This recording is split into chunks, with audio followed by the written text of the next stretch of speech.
The Clippers were projected to be one of the top teams in the Western Conference, but their hopes seem more slim than ever. This is Hoop Talks.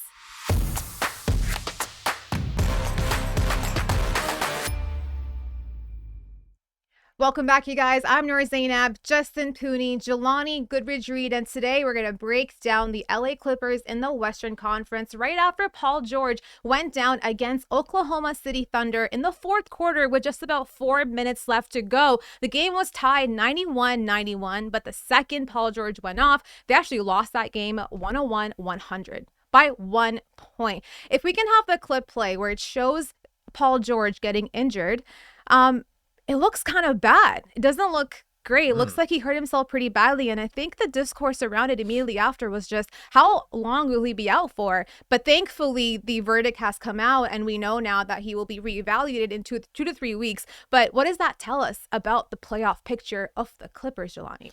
Yeah, this is a tough one. This is because I like Paul George a lot. I feel like Kawhi is now getting in his groove. He's giving you 27 points per game now. He's balling. You have a guy like PG and what surrounds him, of course, right? So now with this injury, this is a huge setback, right? And then if you're looking at the playoff picture right now, they play Phoenix in the first round.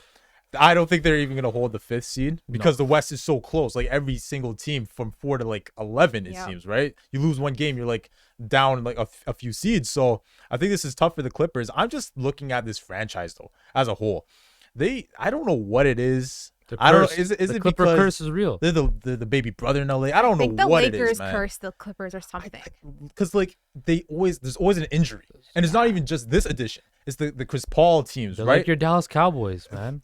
I wouldn't go that far because they haven't won anything. Okay, they haven't won Yeah, anything. but- They haven't even been to a final. So But when they've something been to one conference final. but something always bad happens to the Clippers. Something bad always happens. I to would the I would Cowboys. give you a better. Okay, sorry for the football talk, but Chargers because they always get hurt, right? okay, So okay. and they're in LA. But I Okay. think the thing is, like even those Lob City teams, whether it was Redick, Chris, Blake, they would get hurt. Yeah. This edition, you bring these guys together. You want to win something. I remember they were talking about Kawhi. He was the best in the league. Okay, after that was. title, right? King of LA, that commercial. New Don't Balance forget commercial. about it. So that happened, right?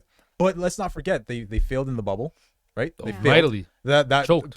everyone forgets to bring that up. I don't know why. I don't know who. okay? I remember that. They forget to bring that up. Then the year after, right, the injury to Kawhi, and then this year. So this has been a failure in my estimation. I feel like they thought it would be easy championships. I didn't think so, and I've been waiting for them to prove me wrong. But now you gotta say like the injuries have, kind of dimmed the light here in LA. I think it's also best to look at the glass half full.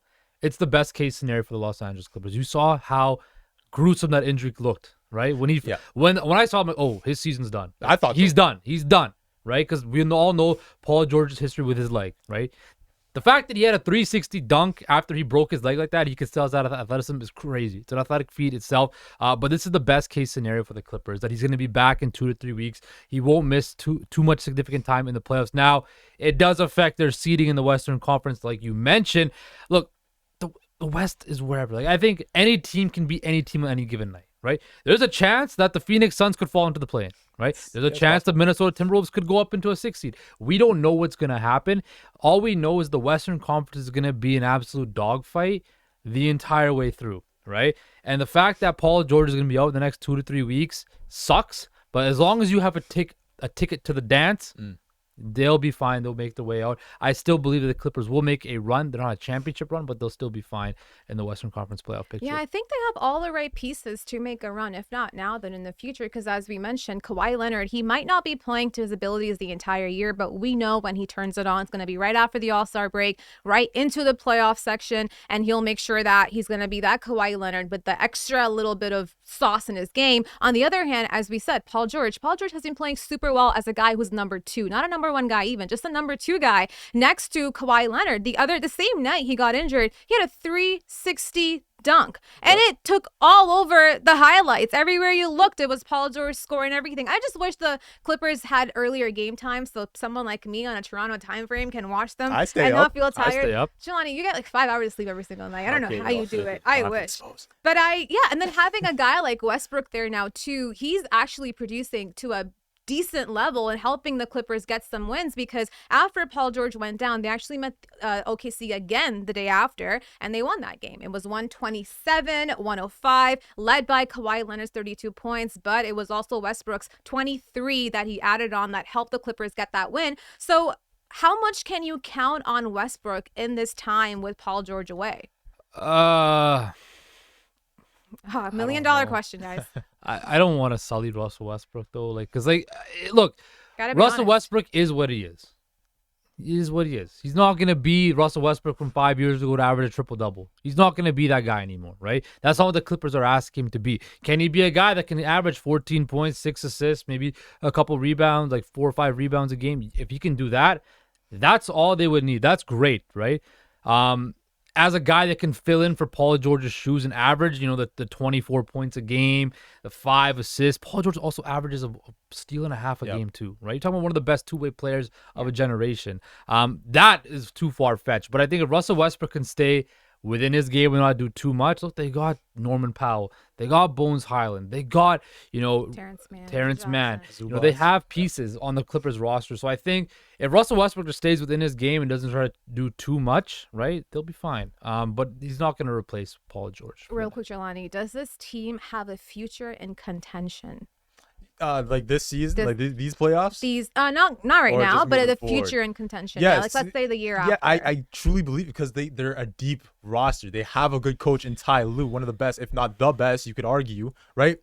And they have these 2 stars, but they got to stay healthy. That was my question. Remember, preseason, you guys, I was with you. We were talking about the Clippers. They looked really good on paper, but I was like, I don't know if they could stay healthy. That's why I'm not putting my stock into them to go on a deep run. So I would say, given health, yes, of course they could probably challenge for a Western Conference title, but I haven't seen it. Yeah. In all these years.